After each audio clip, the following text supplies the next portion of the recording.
Hi, everybody. Welcome to the Princeton Review Savvy Secondaries and Incredible Interviews. So applications opened in this crazy topsy COVID world, the end of May and 1st of May in Texas and for osteopathic, and Mcat's opened applications that have been verified and actually to schools to be able to view the schools you applied to on July 10th. We've already heard that a lot of schools this year had chosen to automatically generate secondaries due to the issues associated with COVID. And so today I really wanted to take an opportunity to really give you some tips about how to attack those, especially with the number of automatically generated secondaries. But we'll come to that in just a second. But let's get started. I hope you guys can all see me. Let me tell you who I am if you haven't had come to one of my webinars before, but my name is Dr. Anita Paschall, and I actually go by Anita. I'm an MD PhD. I've actually been doing this for over 20 years. And by the way, I'm going to go ahead and apologize if you notice all the boxes in the background. My undergraduate degree was in architectural design as well as pre-med. So I built houses also for a time, multitasking.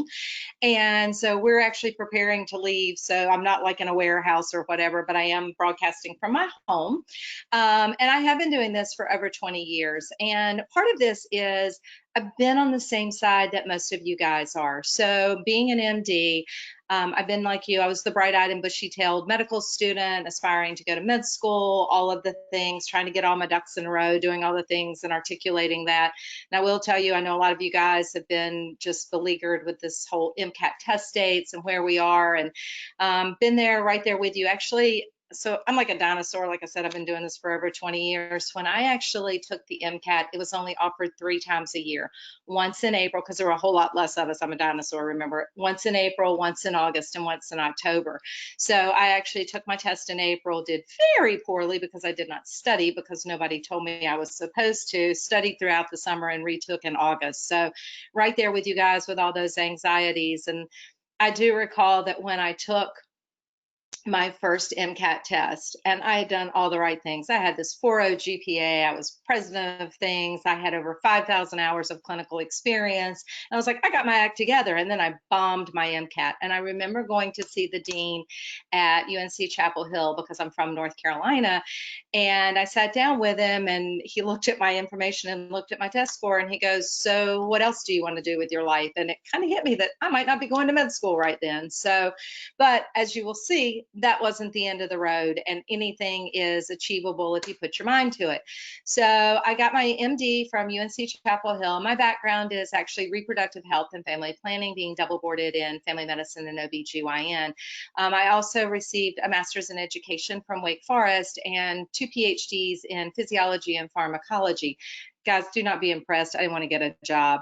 Actually, coming out of residency, I went to work for the World Health Organization and USAID. And I worked for quite a few years doing reproductive health, family planning, and STD prevention for third world countries before coming back to teach at the college level, advise students. So I went through the application process. I've advised undergrads for over 15 years, and I actually sit on 5 different medical admissions committees. So most importantly, I think to a lot of you guys, I'm on that AdCom side. And so I'm able to see a lot of the misconceptions, the errors that people make, and to provide you with advice on sort of what we're looking for. Because at the end of the day, there are about 53 to 54,000 applicants to med school every year, of which only about 40% are going to get accepted. But the biggest thing to wrap your head around is on any given day, a typical medical school is going to receive about 10,000 to 17,000 applications for their class spots every year. And those kids are all doing the same things that you guys are. And the most important thing is to find a way to create a brand, to create the uniqueness that makes you and how you articulate that. And hopefully most of you guys who have already submitted your primary application understand you used your personal statement and your experiences to kind of outline all those for schools. Secondaries and interviews actually can be the most important part, because this is where they get more specific questions about you, your school, why you want to go there, as well as kind of the persona that you present. So today we're going to go through a few of the essential checklists, and then I'm actually going to have sort of a town hall presentation about interview prep and some tips. And then I want to allow time for as many question and answer opportunities as possible. So before I get started, so I have an idea of the audience that I'm working with today. I'd actually like to, if it'll actually open here, give me my poll. And here we go. If you could tell me just by clicking on A, B, C, or D, when you are actually planning to apply, if you've already applied this cycle, like submitted your MCAS application, or you're looking for the next upcoming cycle, or in the future. So it looks like we've kind of got a breadth of things going on here. The majority of you guys are in that boat of, holy crap, I had no idea what was going to mean with all of these secondaries I'm starting to get. And for the rest of you guys, use these tips when you get ready to apply. So thanks so much for that insight. Now, I don't know why I'm up there again, but let's get rolling. Okay, so today we're going to be talking about secondary applications and interviews. So let's talk about these secondary essays. What are the secondary essays? So basically, when will you get these? Well, we've already talked about this. AMCAS opened to students, applications to schools for verified students on July 10th.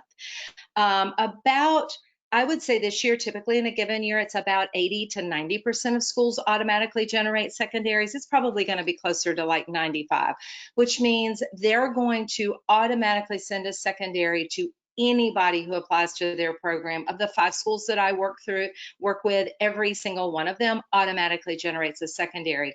But I want to sort of caution you guys, and this is why I often caution people in terms of the schools that they actually select, to make sure that you're meeting the metrics of where you are, because for a lot of schools, secondary applications are a source of income, because every secondary application has a fee associated with it. And honestly, those fees that you guys pay help to support our admissions office. But that does not mean that just because you're sent a secondary and you return it, that we even look at it, because a couple of the schools that I work with, if you don't meet their base metrics, they may never open your secondary application. One of the schools I work with opened less than 65% of their secondaries last year because people did not meet the screening criteria. So you may spend time, effort, and money on a school that may never even look at you. So be very selective.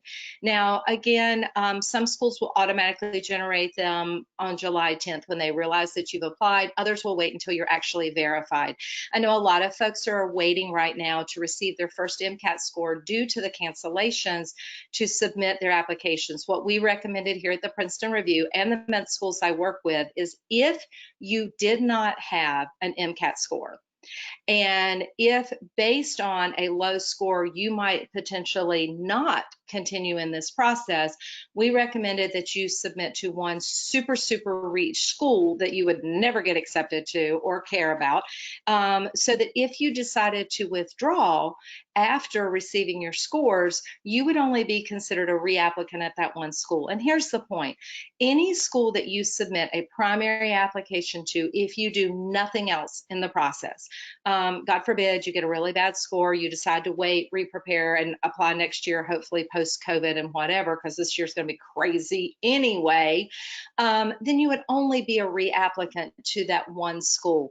Why is that important? Because the screening standards for reapplicants are much higher than first-time applicants. There are 2 schools of thought. Number one, a lot of schools have said that they will not re-review any student marked as a reapplicant to their school the first year they are denied or not accepted. The reason for that is they expect that you have fixed all the reasons you did not get in. The other is just kind of a standard where they figure that reapplicants have had more time to apply. So you need to be very thoughtful in that. With that said, if you are awaiting these scores, a lot of people are going, oh, but I haven't applied to all these schools. Don't freak out, okay? The first time from when you applied up until when you get verified, no school was actually seeing your application. Nobody got a jump ahead of you by not having their schools. Once you're verified, which takes anywhere from 4 to 6 weeks, this year they are trying to expedite that, but I know there were issues with transcripts this year. There's always something. Once you are verified, when you add a school, it is immediately made available to that school. So even if you weren't verified and you haven't been getting secondaries and you don't get verified for the next few weeks, or you don't add additional schools until you get your test scores later this month, most schools don't even really start taking hard looks at the secondary applications they get back in until at least the first part. This year is going to be the latter part of August. So you will be in good shape, so don't panic. But how do you approach these secondary essays? How much time do you have to return these? So a general rule of thumb is the first thing you should do is to look to make sure that each specific school that you receive a secondary from does not have a guideline. Okay, some schools will say this must be returned within 2 days, 10 days, 7 days. I think about the shortest is 7 days. But as a general rule, most schools don't have a limitation on when they want their secondaries back. But if a school does have a limitation, you definitely want to move it up in the line. How long? Otherwise, what we generally say is you want to try to return these within 2 to 3 weeks of receiving them. At this point in the application cycle, with so many automatically generated essays, that can be incredibly overwhelming. So a goal should be to have all the essays that you have received now returned somewhere between the first to middle part of August at the latest. Now, how long are essays? Every school varies in the number of essays. The average is 3 to 5 essays per school. Some schools have no essays. It's just fill out this basic information, send us a check, and send it back. Knock those out quickly. And then from there, they vary anywhere from unlimited characters. Generally, we say that you should try to keep those with unlimited characters to a page or less. That's typically about 5,000 characters. But if they do give specifics, it ranges anywhere from a word count of, I think the least I've seen is 50 up to unlimited, but it is typically somewhere around 100 to 500 word character limit. I know that's pretty broad, but it is. And then in terms of total character limit, most common it's between 1,000 and 2,500. So that gives you an idea. But think about how long it took you to write your personal statement and those other essays. So that brings me to my next step. What can you do to prepare for them? Well, what I've encouraged my students to do is after they submitted their primary application to utilize, and we provide them with links to prior year secondary questions, to go through those and start writing some of the most common essays. And I'm going to give you a list of what some of those are here in just a second, but you can start pre-writing these. And I generally recommend that you want to do a longer essay that then you can cut back and abbreviate based on individual schools. So what are some of those general questions? Well, I'm going to tell you almost every school wants to ask, what diversity or uniqueness do you bring to our program? Now, specifically, the reasons for this is they're looking at what you're going to bring to an overall medical school class, the diversity, the uniqueness of your journey, as well as the type of physician you're going to be in the future, how relatable you're going to be. So for instance, you might want to reflect on possibly your personal heritage, your family heritage, either being, a first or second generation immigrant, or maybe a new immigrant to the area. Other things that you might think about are you representative of any specially disadvantaged groups or classifications? And definitely to highlight this. Other things might be if you are from a more rural area, if you have family, and then something more importantly might also be non-traditional students, differences in your journey. But avoid when you're talking about this to never, ever use anything that might be condescending or reflective. Like oftentimes I will have students who majored in something, say for instance, like Russian or classical arts, but you never want to channel or start an essay with, unlike other students who chose to major in biology, I chose to. It should just always be something that is more positive, such as wanting to utilize my college experience to the max. I chose the opportunity to, while creating my completing my prerequisite courses to major in something of interest in me, which was classical music or whatever. Again, we're looking at things you've overcome, differences in hurdle. Again, what is going to make you different and unique in terms of your exposure? Why this school? Already I've been doing a lot of reviews and pre-reviews for my students, and it is very, very important. I make my students, when they build a school list, to create a category of why this program. And it is actually that they want you on the school level to do research about their program. They realize, trust me, we realize at all of our schools that you're scouring our websites and our pages with our mission statement, different programs that we have available, but in the essay space that you have provided, you should reflect how the school's mission statement fits into you, specific programs that they have, maybe clinics, global exposure, etc., how that relates to experiences you have and how you will utilize this in the future. Same thing, if you know a school is very primary care driven, then you should reflect, even if it's not your long-term ambitions, your familiarity with it and your potential ability to relate to those populations, and maybe to even go into that. Personal challenge or moral dilemma. A lot of my students actually struggle with this, about articulating when they faced a challenge. So the first thing I'm going to tell you is, please, if at all possible, avoid talking about academic challenges. Oh my goodness, if I read one more essay about how I really hated organic chemistry and I struggled and had a hiccup in it, it should not be something that minute. It should be something where you overcome a hurdle. They're looking at your thinking process, such as maybe if it was something that led to academic issues, something that personally was going on in your family, maybe a family issue, something personally within your own life that resulted in you having to work multiple jobs or maybe take time off or something like that. But we are really looking for something that steps further outside the box.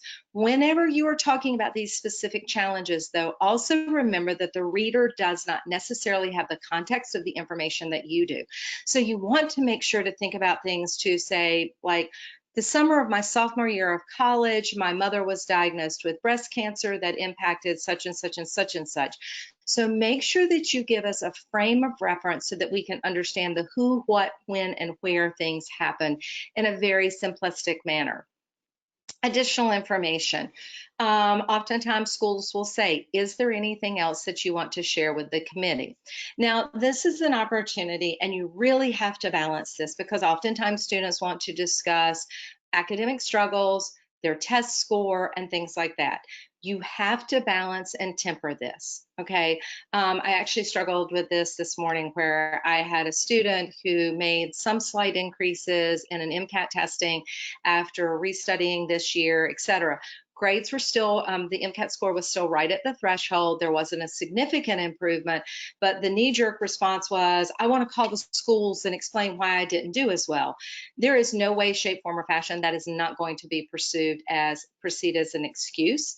It is going to be received poorly by the medical school. Think of every student who took their Mcat and didn't do well, called the school, and how do you actually expect them to remember or associate with that with you, with the other 10,000 applicants? So it's a balance of drawing attention to something that may not need to be, versus the counter perspective of being able to actually acknowledge that you're aware of something. So things might be to highlight here. If you had a particularly difficult academic start to college, as a lot of people do, but overcame that and showed a positive trend, and talk about how you learned and grew from that, you might highlight that. Test score.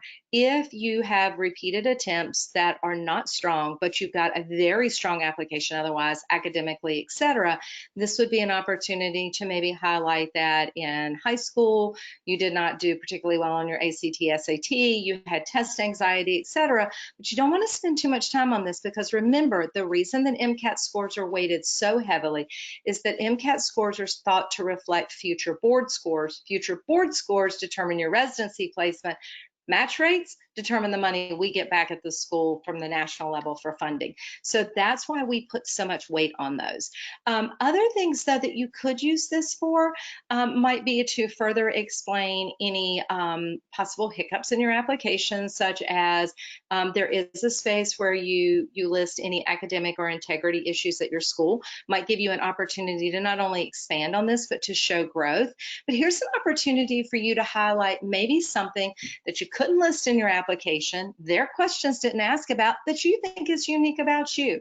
Maybe a personal interest that you have, something that you've done and accomplished that you want to expand on, an opportunity that you've had, or even something that has come up since you submitted your primary application. So think broadly outside of this to utilize this not just specifically as what we call an excuse, why I didn't, what's wrong with this or whatever, but rather to talk about things that are unique about you. This is also a place, if you haven't gotten, and I've had all my students do a how COVID impacted me academically, professionally, and personally. This might be an opportunity if your test score was, if your testing was pushed back, if a job opportunity that you were planning to look into fell through, etc., coursework that you've had to complete online, how you've dealt with COVID. This is a good opportunity to talk about that. One of the things, though, that I do want to caution you on is that schools have already said that this year in particular is going to separate the mice from the men. What does that specifically mean? It means that people who were already prepared with a test score, it will show that preparedness. But more importantly, things like getting a paid clinical job, we will add more grievance for that. But not having enough clinical shadowing hours at the time you were ready to apply, this summer should not have offset that. Not having the service endeavors that you needed, you should have already had those before you applied. So going forward, things outside your control, test dates, paid clinical jobs, research that you were supposed to start that would just be enhancing your application, there will be latitude given for that. Things that are expected by the time you apply will be given less latitude. I hope that makes sense. All right, post-college activities. Many schools will ask you to describe what you plan to do in this application year, what you've done since graduating, as well as if there have been any lapses in your education. This is a great place to provide a well thought out articulation of not only clinical, but any additional research, any service endeavors, and honestly, personal things that you may be doing for enrichment. So please don't just go to academic or clinical. Make sure to think much broader brushstrokes. Most important relationships. Who's been the most influential person in your life? Again, we are looking for strong articulation. And one of the things that I always tell my students to do is to be very careful and thoughtful of how you write these essays. Look at the number of times you use the word I, okay, in an essay. It is the same advice we gave with experiences. Do not, whenever possible, start sentences with I, phrase them around such that I had the opportunity to, rather than that, take the I out and focus back, flip the sentence around so it starts with something other than I. Limit the use of I, and never, ever, ever articulate the question back. We tell you to do this in an interview, but for instance, if you say, what's the most significant hurdle that you've ever overcome? Please don't start your essay with the most significant hurdle I was able to overcome was. We read so many of these essays, you immediately start to tune that out. So you need to be very careful about how you articulate it. Watch and make sure that you use more official wording. Things like, avoid things like I got to do, and instead rephrase to I had the opportunity. Make sure that you write in a more sophisticated manner, however, balancing that with not looking like you literally threw up a thesaurus on the page. So it is, again, it's all about checks and balances. So oftentimes we like people who will reference a quote or reference a book to show that you are more well-read or things like that. Make sure also that when you talk about influential experience, anything that you do whenever possible, try to create examples. We say demonstrate, don't tell, that actually shows. So for instance, if you talk about you're really interested in pediatrics and you talk about it was great to get to shadow on the pediatric wards and to look at the kids and the things that they were overcoming. Give me a reference. Talk to me about somebody that you met who touched your heart. You want to make it more personal because that will radiate better with the reader. It will make you seem more human. Also, please avoid terms like in that moment or whatever. When you're talking about your future career goals, unless they specifically say, what specialty do you want to go into? Remember that you want to try to make this more broad stroked. Use phrases like, with the current exposure that I have, I am currently drawn to these areas. However, I realize that medical school will expose me to far more opportunities that will better dictate my decision. However, based on these reasons, we don't want you to go in saying, I'm going to be a plastic surgeon, I'm going to do this. Academic awards and research endeavors, oftentimes these will be more of a list format that they will ask for. When you're talking about your research, please make sure to articulate it in a format that the reader will understand what you are working on. Oftentimes people have a tendency to throw in all types of abbreviations, etc., which is important when talking about when you're in a character limit, but you need to at least first give that what that abbreviation stands for, so that unless it is something common, that the reader will be able to understand what you're reading. Or trying to articulate. One of the hardest things is to start reading these essays and be confused about what the writer's trying to say, and we become distracted reading the rest of the essay because we're still trying to figure out what's going on. Long-term goals, we just talked about how you envision their program is going to help you reach those and what you're looking into. Personal insight, I always enjoy these where it's a narrative about your background. And it's always a good way to give us some insight into who you are. Talk about your parents, where you grew up, kind of what your upbringing was like, whether or not you have siblings, whether or not you've had exposure. Maybe you're the first person in your household to want to go to medical school, how you kind of got on this journey. You don't want to ever start with basically like out of the womb, I knew I wanted to be a doctor, because you need to be able to back that up. Many times essays will ask you to talk about specific qualities or characteristics. They will say a strong medical student should demonstrate humility, or what are the key characteristics that you think you embody that will make you a strong physician. I oftentimes say that you should state this first in your opening paragraph and then individually highlight these and reference back to them. So for instance, humility as a characteristic. Humility is a key characteristic of a physician based on one of the ways that I saw this, and really allow us to walk through without having to try to fight through all the information. What's your most important activity? I'm seeing a lot of this year, you know, from your list of experiences and most meaningful experiences, what did you pick and why? This is an opportunity for you to expand on that 1,325 characters. Keyword here, expand. I don't know how many times I see people copy and paste from their experiences into these secondary essays or from their personal statement. You can reference things you've already talked about, but copying, pasting is a cardinal sin. I've already got your experiences. I can read that. I am looking for new and additional thought. All right, so how do you attack these essays? We've already said that. Let's do the math. Let's say you applied to 20 schools. The average, the MCAS average is 7 to 15 schools. Most of my kids are somewhere around 20. If we say that you got a secondary from all 20 schools, okay, and if the average number of secondaries is essays is 3 to 5 essays, so let's go with 4. 20 schools, 4, and you get those now, and I'm telling you to turn those around in three weeks. That's 80 well-articulated essays you're going to have to come up with. Burnout is the #1 thing I see. People are like, out the gate, I'm going to answer whatever I get. And honestly, for the first ones that come in, attack those first because you've got them, okay? But you need to focus your energy selectively. Okay, so first of all, make a list of your schools. Rank them in terms of order of priority. I always say start a grid. Our kids actually have a school tracker that allows them to track exactly this. So you want to create a grid of all the schools you apply to, rank them in terms of priority. Log when you receive their secondaries. Make a column that says whether or not there is a deadline. Then from there, start to rank them. Look at the ones that basically require little effort in terms of just fill out this information and send it back. You can kick those out and mark them off your list. Then from there, I want you to focus your energy on your top choice schools. Now, one of the things that, you want to get your information back to these schools, but one of the things you might want to do is kind of pre-write a few of the essays.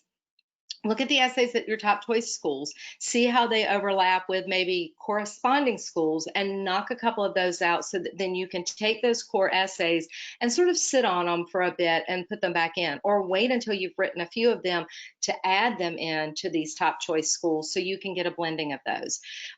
This will give you an opportunity to kind of categorize. The other thing is go through and make a list of all the essay questions. Find the ones that are most repetitive and start outlining. Okay, so again, reply first to schools whose secondaries ask questions which can be easily answered. Then make a list of all the secondary questions and outline those essays before you just start diving in, throwing word vomit on a page. Okay, so I'm going to give you some tips for writing the best secondary essays based on the ones I read over and over and over again. Okay, the prompt, the prompt, the prompt, the prompt. I'm going to tell you nothing can get you a black mark on your secondary essay faster than not answering the prompt. Okay. A perfect example of this are the COVID questions, where COVID says, how have you been impacted within terms of your academic coursework, your Mcat test date, or maybe your clinical experience? And or your letters of recommendation. And you've either already graduated, already had those, already taken an Mcat, and you're going to give me a whole essay on other crap you've done. That to us shows that you cannot read and follow directions. If the prompt asks specific questions, you make a list of those, make a list of how what you want to answer them within your essay, then write your essay and go back and reread it to see if you covered those components. But it is an automatic, and I will tell you, I often do it when we're reading and just put an X mark through it if you didn't answer the prompt.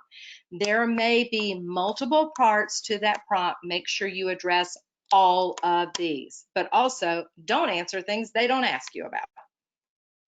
Don't repeat topics, okay? If you have referenced it in one question, you can reference it again, but don't give me exactly the same information. Again, like I said, please do not cut and paste from your personal statement and experiences. You can talk about the same things, but do not cut and paste, all right? And outline general themes to prevent writing this repetition, all right? Stay within the character count. Oh my goodness, we give limited character counts for a reason. We want to see if you can articulate that journey. This is something else. If you exceed the character count, it may automatically kick out that secondary essay from review. This will show schools that you can follow directions and articulate things well thought out. Now, this is also yet again the balance. If the character count is 1,000 characters, okay, you don't have to go to 1,000. It is fine to be 600, 700, and 800, but it is also not fine to give 100 to 120 characters. Expand on it so it doesn't look like you rush through. This again shows schools you can follow direction and you have something to say. We allot a character count for a specific reason. Stay within those limits. All right. Be clear and concise. I know I've said this like 3 times now, but I can't emphasize this enough. Okay. We want to see, can you articulate professional, well thought out concepts? So you want to make it easy to understand. Like I said, please avoid cliches, starting sentences with word like I, cliche phrases like in that moment. Please refer to doctors as physicians. Don't start the essay by repeating the question. Again, it's about flow to make it intriguing. Think about like you are creating kind of like a trailer or a tickler that makes the person want to read the rest of the essay. Very similar to what we did with your personal statements. All right. Be careful copying and pasting. Like I said, you want to create a core of like 8 to 10 core essays. Those core essays can then be used, those pieces and parts, in future essays, which is great. But you also want to be careful, because I don't know how many times maybe at Chapel Hill you're reading an essay to talk about how much you want to go to Georgetown because there was a similar essay that you copied and pasted, or you reference clinics that we don't actually have because you copied and pasted that. So in your rush to return these, please be very careful. Now, is this going to immediately annihilate your essay? No, it's not. We see it all the time and we know it happens. But again, it does show an attention or a lack of attention to detail. All right. Be yourself. Write something that I will want to read. Don't give me so much fluff and stuff and flowy writing that makes you look fake. It's going to be the same idea when we're doing your interview prep. So you want your secondary to be an extension of your primary application, additional detail, and a reflection of the type of person that you are. Much like we talked about with your personal statement, you want to dig deep within your gut and articulate your reason and your understanding for this journey. Also, if you're a reapplicant, you really want to make statements like, although I would have greatly wanted to be already finishing my first year of med school at this point, the opportunity to participate in a gap year or take this time has provided me with great unforeseen opportunities, much personal insight and personal growth, etc. But be consistent. All right, so those are all our tips for personal statements. If you applied to osteopathic programs and Texas programs, you could start receiving interview requests as early as this month. Many of you already have.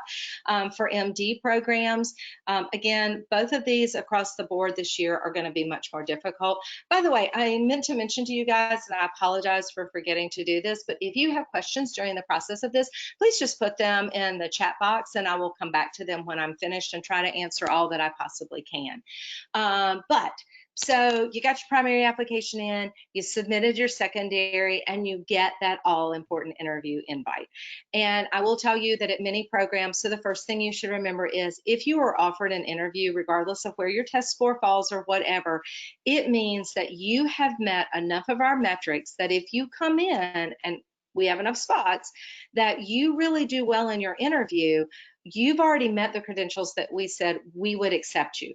Interviews can count for a lot of and several of the programs I work with for almost 60% of your application process.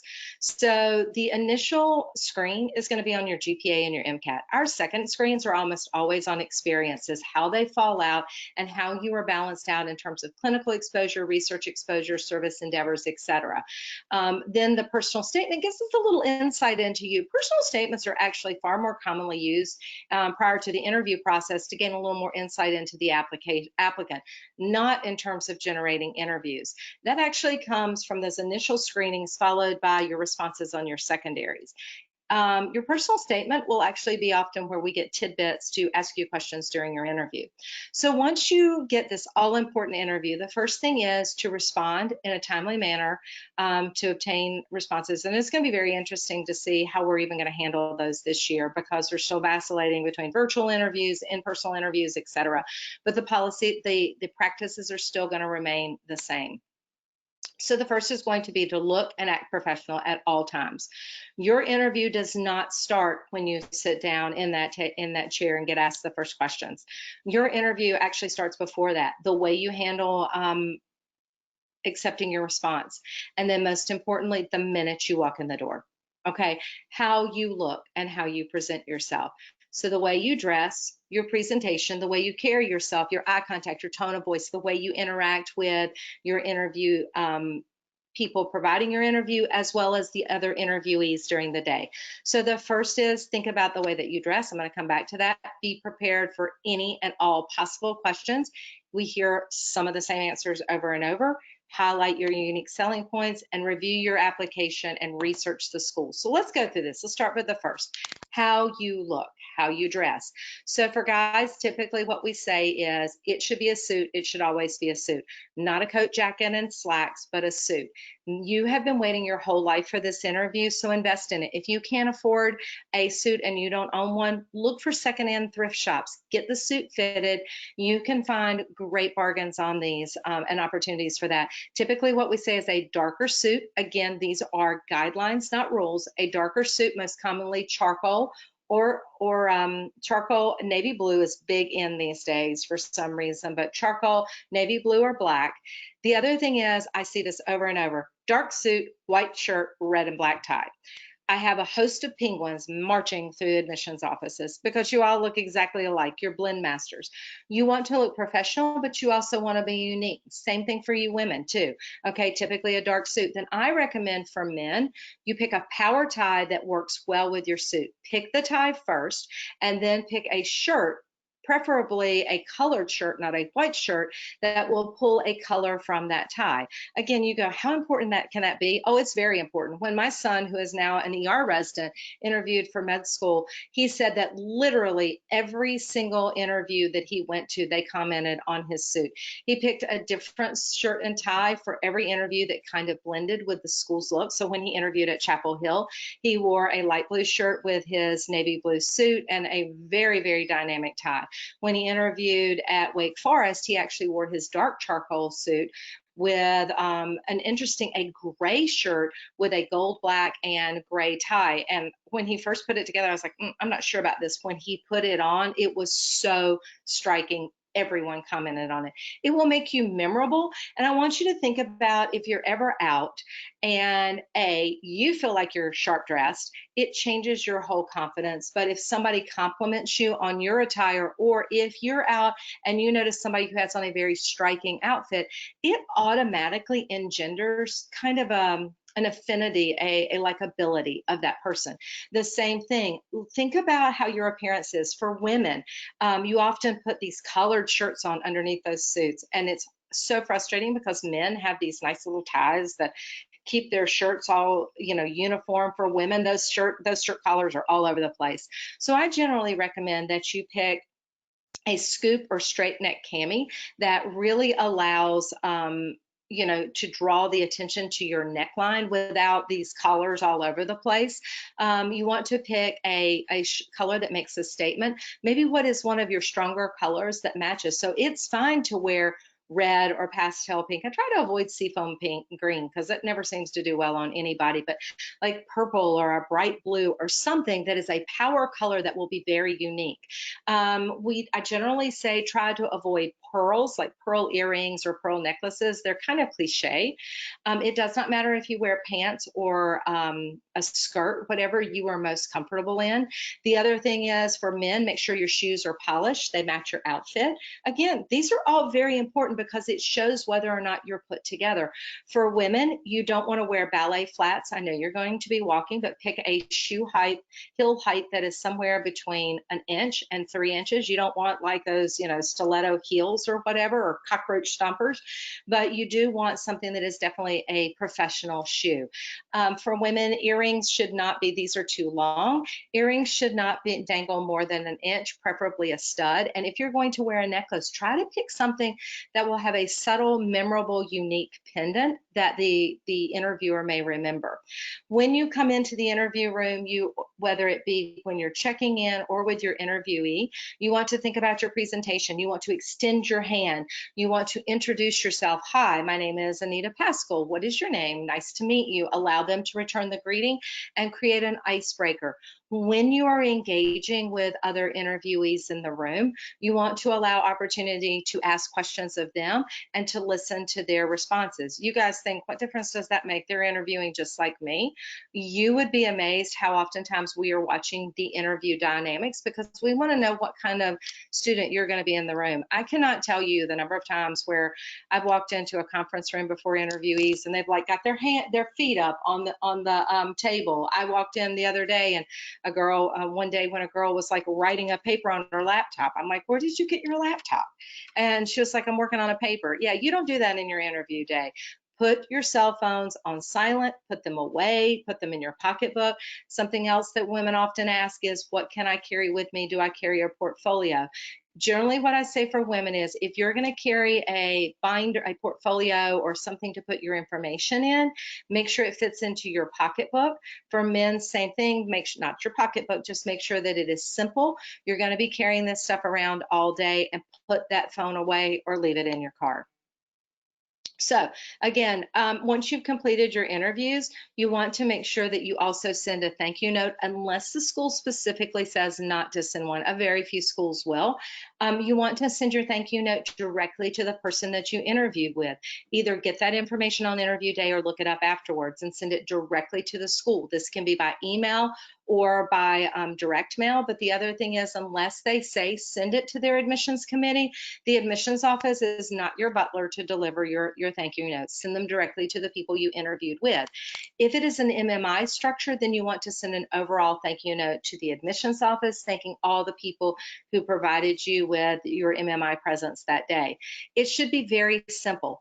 Thank you for your time. It was great interviewing with you on such and such day. Again, we may have interviewed 20 other people since the time we talked to you. You want to reference one thing that you talked about that stands out in your mind. So it was great talking to you about the research being conducted at your university on the COVID vaccine, much like my own research. It should be just a few lines. Thank you for your time. Great meeting with you. Reference the one thing, and then I look forward to speaking with you further. Please feel free to contact me with any questions. No more than 5 lines or topic content, and try to get it out within 2 to 4 days after your interview. So what I did was try to allow 15 minutes so we could have additional time to answer questions. Here at the Princeton Review, our job is to help get you into your med school, be that through helping you get great grades with our tutoring services. That's actually a very important time with so many more schools going to virtual classes. Our current tutoring services are open 24/7, so they can help you at any given times. Our Mcat prep to help you get great test scores and great applications through services like what we have at admissions counseling. So before I go on to actually answer individual questions, if you could give me an opportunity to, if you have or would like any additional information on prepping for the Mcat, how to navigate the admissions process. And by the way, for those of you who maybe didn't use us for your primary application, we actually do have secondary and interview prep only products that allow you to either work with my comprehensive team or to work with me directly, and ways for boosting your GPA through our tutoring service. So if you're interested in any of these, please let me know. We'll reach out to you. So let's go from there to the rest of the stuff. This is the number. If you have any questions, you can contact us at Princeton Review, but let me see if we have any questions in the chat box. Okay, close the poll. Come on, close my poll. Things are never. Here we go. Let's see. Oh, there's a whole bunch of you guys. So let's see what we got. My shadowing and volunteering at the hospital were canceled due to COVID. I might not be able to get more hours by next summer. What will schools understand that in the next application cycle? And this is a key thing, that cycle versus this cycle. And that's very, very important. Yes, they were canceled. You will have an opportunity to explain that. And I think this is definitely going to impact us depending upon what happens with COVID going forward. So future medical school applicants may not be held as much to, like, specifically, we will give great credit for online coursework. We talked about pass-fail. Generally, if your school only does pass-fail, there is nothing that you can do. However, I need you to understand that some schools will not accept pass-fail coursework for prerequisite coursework. So there is the potential that you may be asked to repeat that coursework for a grade. It's going to be on a case-by-case by school basis. I recommend everybody buy the MSAR, and you don't even have to buy it, because the part that is accessible as a guest actually has all of the COVID information. In terms of your shadowing and volunteering, there are other volunteer opportunities that you can look into. We often tell people to look at things like volunteering on a crisis line, look at, because there's a dramatic need for that right now. Think of other things like maybe volunteering with food bank efforts. I will tell you, it's great for all of you guys making masks, and there's nothing wrong with that, but Lord, if I made one more mask essay about how you made masks for COVID people, that one's kind of been beat to death. It is a great thing to do, but it's only going to get so much credence for us. Look at outreach efforts, especially with homebound seniors, where under COVID precautions, you can maybe deliver food or help run errands or things like that. We have an organization here in North Carolina called Helping Hand, which actually does exactly that. So look at those opportunities. So yes, you will not be held as accountable, and it's really going to dictate what's going to happen over the next year with respect to COVID. What's the best way to make a list of schools to apply? That's a very good question. Again, get the MSAR. If you're applying to osteopathic, get their guidelines. And what I say is take either your practice MCAT scores or your current scores and base this on the median MCAT score for a school. So what I tell my students to do is create a whole list, create your list of schools, and then make columns that have things such as what the cost of that school is, locations where you want to be, what is the range of the MCAT, but more specifically the median range. What I typically say is target schools should be basically at the median range, okay? Safety schools, even though there is no such thing, should be about 2 to 3 points below your MCAT score. Reach schools really should not extend more than 3 points past your MCAT score for private schools. If it is an in-state school, you're going to typically want to add 4 to 5 MCAT points to that. So let me give you an example.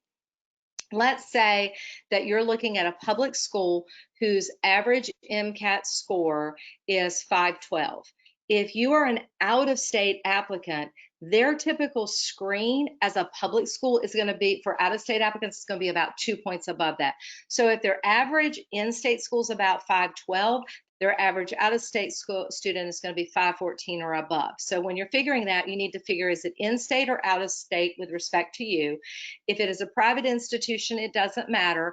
If it's a public institution, it does. Then go through and look if there are any specific characteristics. So for example, California residents make up a huge portion, almost a fourth of our applicants. There are not enough spots in California schools for all of their applicants. So what we find is a lot of their surrounding states have policies that show special affinity for students from such and such. So see if you fit into any of those special categories, okay? And then base it on location of where you want to be. I get tons of people who are like, I just want to go anywhere that will take me. Yeah, that's not really true. I know that may be what it is, but you need to be very thoughtful in your process, especially based on the competitiveness and the ability or the tendency to get overwhelmed with secondaries. I truly tell people you should max it out at 20, 25 if you're already applying to DO programs. For questions in regard to COVID, if they only ask what you missed out on, should you include other experiences, opportunities that you were able to do to make it more positive? Absolutely. If they have talked about how it impacted, and you may say professionally, it impacted me with respect to this job, but it allowed me to do this. Personally, I had planned to do X, Y, and Z, but instead I am now doing this. So yes, and always reflect it in a positive of how you're learning and growing for this. When they're talking personally, they're also asking about any family members, what you've learned, and awareness, and kind of how you've tailored your life according to that. Did you say to refer to doctors as physicians? Yes, I do encourage that. Again, it's not that it's totally taboo, but often we prefer you say physicians. Another thing that I really want you to be careful about, because I actually read an essay the other day where a female was talking about understanding the patient experience and that she personally only wanted to be seen by a female physician. Remember who could be reading your essay. Okay, or if you talk about, I want to have more patient contact because this specialty doesn't allow that. Well, what if you happen to have your essay read by somebody who's in that specialty? So that's why I said always put a positive spin on things and be reflective as to how the person on the other side might view that. How do we demonstrate the same first impressions with with virtual interviews. Yeah, that's going to be a whole other hullabaloo. First impressions, it is creating a likability. Okay. So if you come in and you come into your Zoom meeting and the first thing you want to do is body presence and body language. So you can't extend your hand, right? But you can go, how are you doing today? Thank you so much for the opportunity. I want you to think about positive physician patient interactions and how they engaged in those. It's that persona of, and it's the same thing we talked about in interviews. When you're sitting, you may want to periodically reposition the way you sit.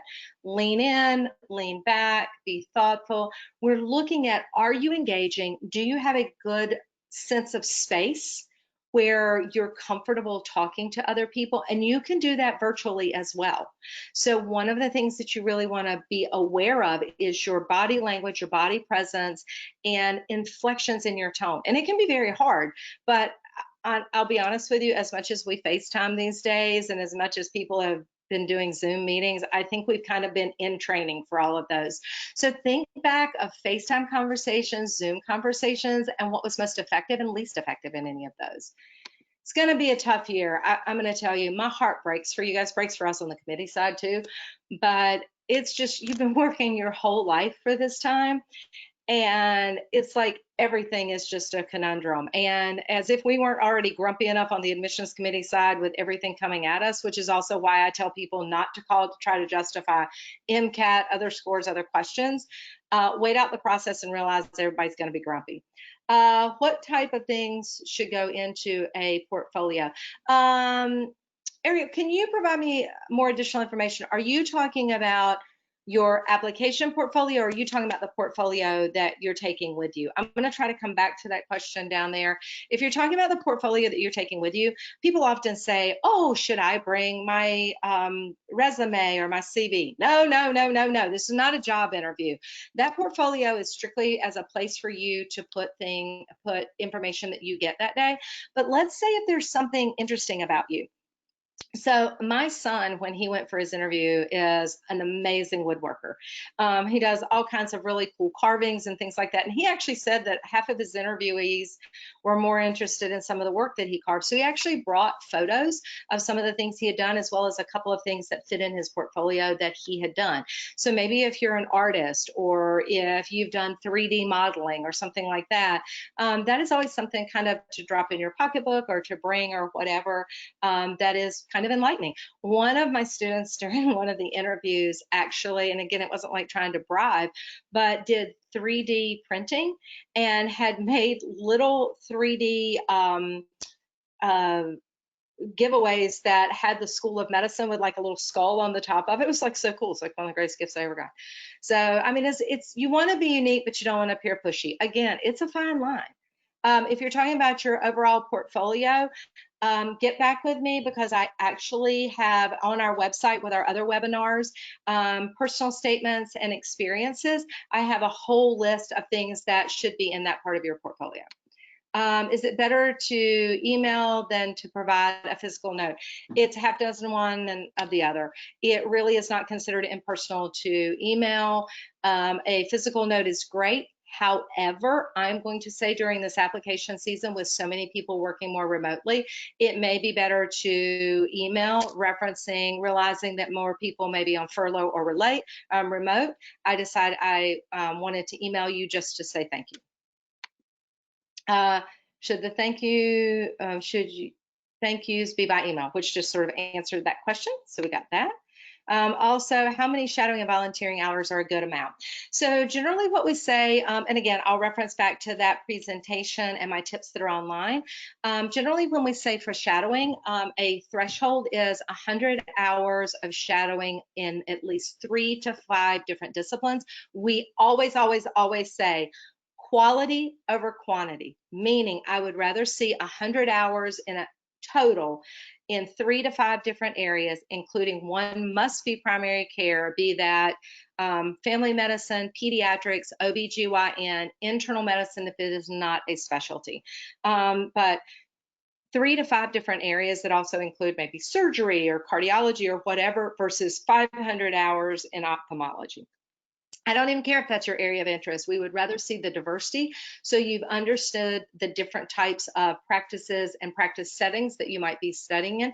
When we're talking about shadowing, we want a minimum. And here again, it's the quality over the quantity. I see tons of people with a bunch of one-offs in terms of their volunteering, like, oh, I volunteered at this or this or this. Like, I donated blood, I donated this.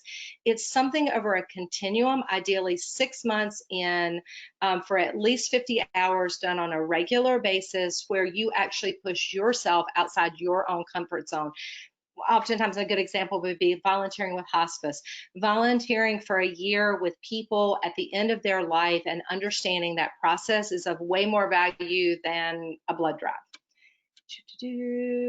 Logged in a little after. Since time was done. Well, med schools reps that sent me, should I establish a connection with the med school admissions rep that sent me the secondary opportunity? No, already been talking about that. Just turn your secondaries around. By the way, you will also receive a link to this recording, as well as all of the information. So you'll get that back so you can go back through it. If your Mcat didn't increase very much on the second trial, what would be your advice if you already submitted?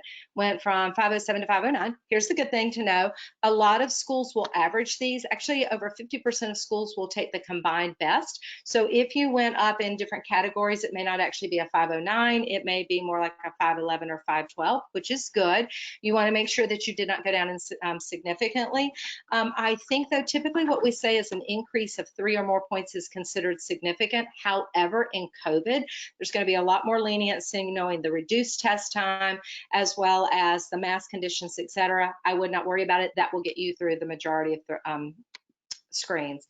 How are disadvantaged students seen in the process? Very much so. We have recommendations on our side. So if you are a part of an underrepresented minority population, a disadvantaged status, or whatever, please, please, please use that, because if you don't, somebody else is going to.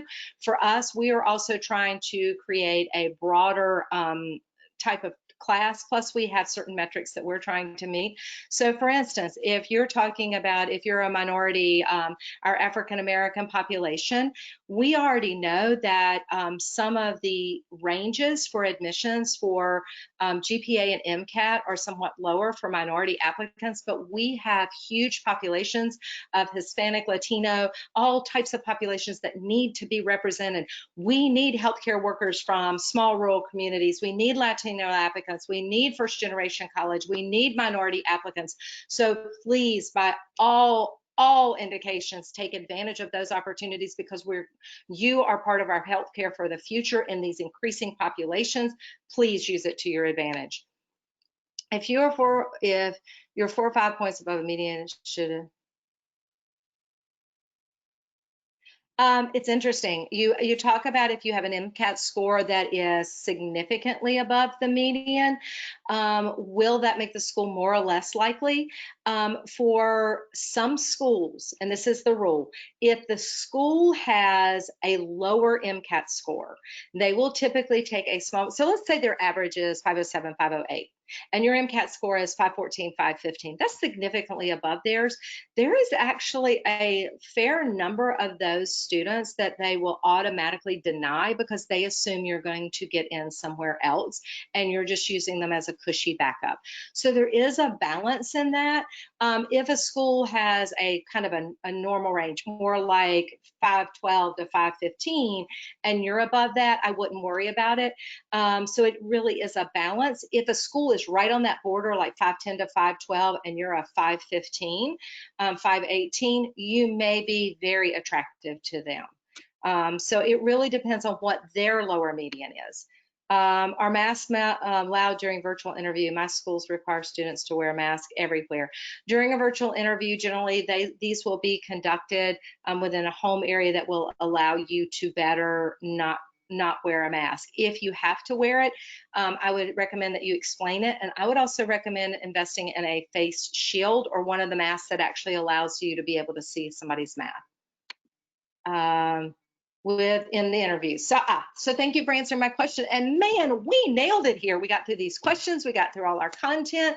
I hope you found this useful. This is such an incredibly exciting time, but it is a time of just so many ridiculous questions. Are Are you likely to be accepted to a med school if you haven't had volunteer experiences in medical setting?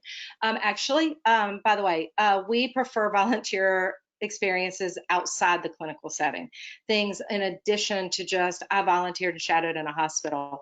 Thank you guys so much for attending today. Please check our webinar page for some of my previous webinars. We'll be reaching out to you guys to see if we can help you in any way. By the way, those of you guys applying in the future and upcoming years, we're actually offering specials right now. That if you enroll now, you can receive up to 2 years for the price of 1. I would far, far, far rather get somebody applying next year right now. There is no difference because they all end at the same time. This gives me an opportunity to start working with you now, fixing any of the issues, things that you may not even be aware of, give you strategies, and we can start collaborating.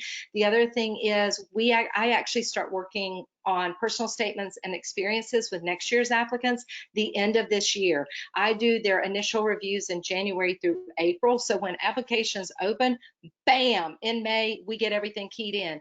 June, we use all of June to start pre-writing secondary essays. I've got people that I've already reviewed 14 and 15 schools pre-written essays so that when their applications open, they've already submitted over 10 of their applications.